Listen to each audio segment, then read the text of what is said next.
Hi, my name is Daryl. Here's your Jeep news for February 11th. So I don't know about you, but I was watching the Super Bowl with a lot of anticipation because, I had talked about the fact that both Jeep and Ram were going to have Super Bowl commercials, and Rams was supposed to be in the second quarter, and Jeep's, from what I understood, was supposed to be in the first quarter. So I didn't really care all that much about the game. Really, my only hope was it was going to be close and somewhat exciting. But the first quarter came and went, no Jeep commercial. The second quarter came, and towards the end of it, we saw the Ram commercial, which was pretty cool. But I was like, what the hell? Where's the Jeep commercial? Then I saw the halftime show, and it was sponsored by Jeep, but still no Jeep commercial. But I was hoping, since that the halftime show was sponsored by Jeep, we would get something. And then lo and behold, in the third quarter, I heard the music, I saw a Jeep coming and an American flag, and I knew, yep, here we go. So I really was excited about this commercial. Longest thing we ever do is live our lives. But life doesn't come with an owner's manual. Might have been nice, huh? So the theme of the commercial was really about freedom to make your own choices, and about heroes, that heroes are humble.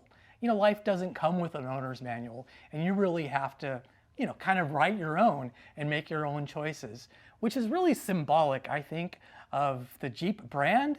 And so let's talk about some of my favorite parts of the commercial, and are probably your favorite parts as well.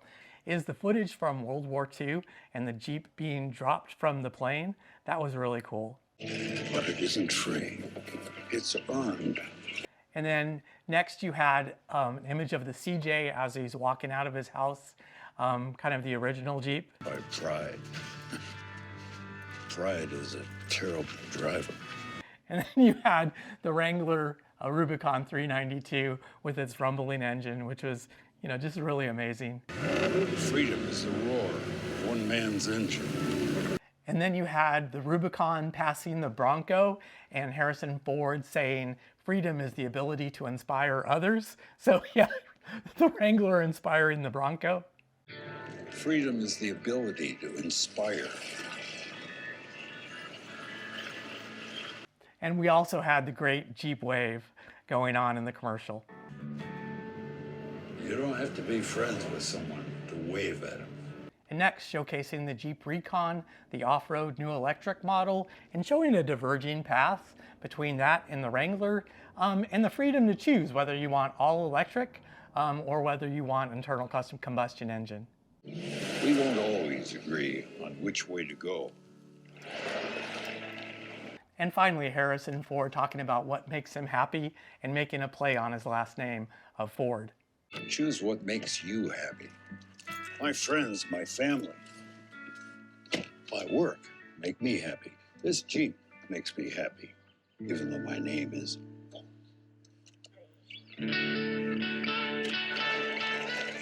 That's my owner's manual. Get out there, write your own. Yeah, so that commercial, it really did it for me. Kind of gave me a sense of pride in owning my Jeep Wrangler. In fact, after the game, I had to take my Jeep Wrangler for a ride just because I felt so good about it. So I hope that commercial also made you feel good about, your ownership of a Wrangler, and hopefully Jeep can really turn things around. So I really think that's what they were going for with this commercial. One of the things that you might not know is that the script for this particular, they're calling it like a little bit of a movie. I mean, it was 2 minutes long. Most of the Super Bowl commercials are only 30 seconds long. It was actually internally written by Stellantis. So the chief marketing officer, I believe, for Stellantis wrote the script, and Harrison Ford saw it, and he really liked it, and that's what made him decide to do that commercial. So a lot of really great stuff in there. The only thing I kind of felt a little bad about is I didn't see a Jeep Gladiator. Because I've been waiting for the 4xe version to come, but I'm going to talk a little bit about the Jeep Gladiator in my last story, so just hang on for that. So in the second story I want to talk about, this is about the Wrangler 4xe. So for those of you that are owners of the 4xe, you're probably going to want to know about this. So this comes from the Jeep Wrangler 4xe fans YouTube channel, and it was about a software update. So if you don't know, one of the problems with the 4xe is that when you are charging it using the level 1 charger, and let's say you keep it plugged in for a long amount of time, the actual charging process and having it plugged in will actually drain the 12-volt battery. So this has been a problem ever since that 4xe came out. And actually, you know, I have a RAV4 Prime, and I have the same problem on my RAV4 Prime. But Jeep just issued a technical service bulletin for addressing this issue, and they do have a software fix for it. So the TSB number is 08-004-25, and I'll put that on the screen so you can see it. So if you are getting your Jeep Wrangler 4xe serviced, I would recommend that you talk to them about that particular technical service bulletin, have them apply the software update so you don't have that issue anymore. In my next news story, and this talks about the 5.7 liter Hemi V8 and the fact that Stellantis is actually bringing this engine back and is going to produce it in the United States.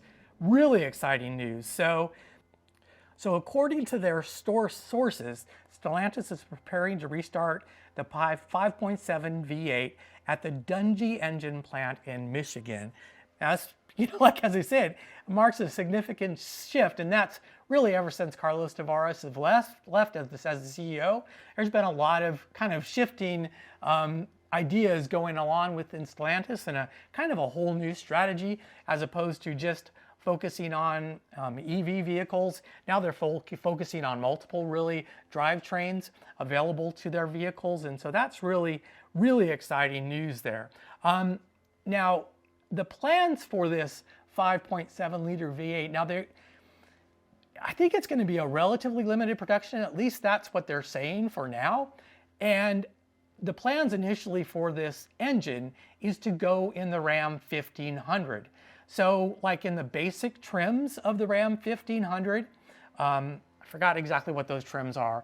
I'm not a 1500 expert, but it's the trims that were basically where the V6 Pentastar are kind of like the starting engine.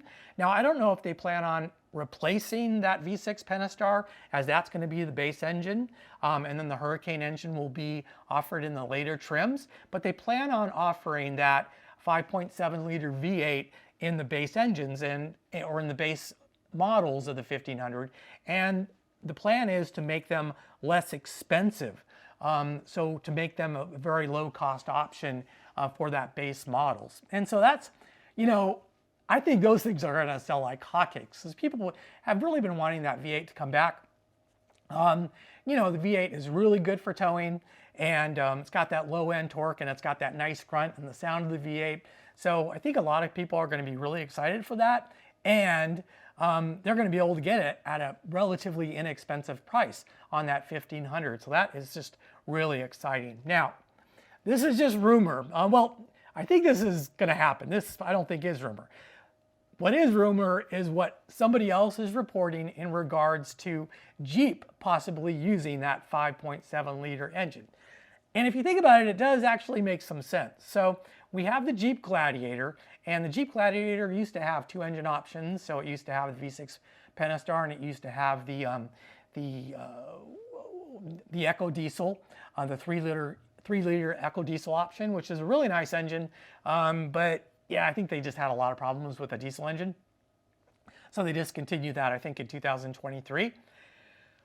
They're saying maybe that cheaper 5.7 liter V8 Hemi might be making its way into the Gladiator. So Gladiator fans have always wanted a different engine option, and they've always wanted a V8, but maybe they wanted the 392 V8 with a little more horsepower, but any sort of V8 option in the Gladiator, I think would be really appreciated. I've been waiting for that Gladiator 4xe. I've just been waiting for some additional engine options on that Gladiator because there are some issues with towing with the V6, especially if you're towing at altitude and up a mountain. It's just not the most powerful and the most torquey engine in the world for those kinds of duties, especially if you're towing relatively heavy. But to have a V8 option for that Gladiator, I think would be really, really awesome. The only thing with the Gladiator, of course, is I think 2028, they plan on coming out with new generations of the Wrangler and possibly the Gladiator. So I'm not sure about the timing of this, but nevertheless, I think it is an option, or it could be a possibility, and so I'm hoping that's the case. This is Daryl with your Jeep News. Hope to see you in the next one again very soon.